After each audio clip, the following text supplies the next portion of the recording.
Like, I had heard of him in the 90s, but I just wasn't cool enough to listen to him yet. I mean, don't get me wrong, I was pretty cool. And that was a period of time where I was a little bit down on, like, standard indie rock, like, because I had listened to Pavement for so many hours.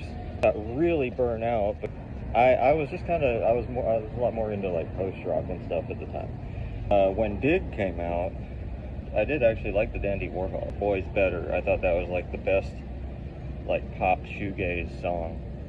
And I was immediately like, okay, yeah, Tepid Peppermint Wonderland. I wasn't, like, a super fan yet.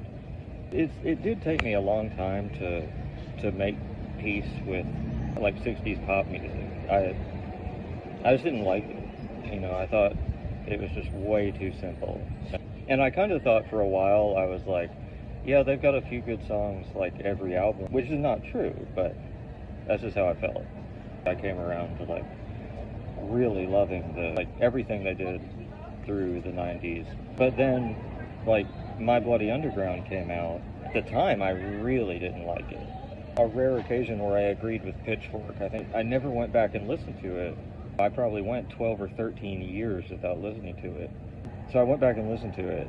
It's a lot better than I thought, for starters. It's actually pretty good. Why at the time people didn't like it, and this is a production, which is, he made a choice. It dominates the record because the whole thing is so fuzzed out. And it's just so fuzzed out. Like, everything has been equalized and mashed. And I say compressed, but that's not what it is. Everything was just turned up to a point that's just stupid. So that's really hard to get through because it makes the whole record sound just very muddy. And then another thing you got to get through is some of the song titles. Anton Newcomb has a great knack for song titles. He's a little too clever for his own good. Actually, one of the best songs on the album, which is why it's so annoying. Automatic Faggot for the People. I get it. REM reference, I get it. Michael Stipe is bisexual, blah, blah. I get it.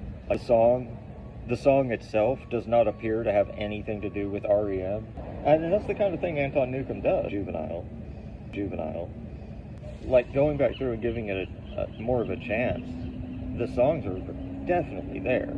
Like, it's the record that because of that record, I wrote them off for years. That album, Don't Get Lost, which is sort of like an industrial callback to, like, really good.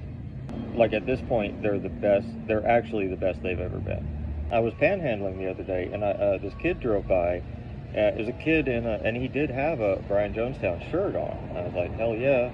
He didn't give me any money, but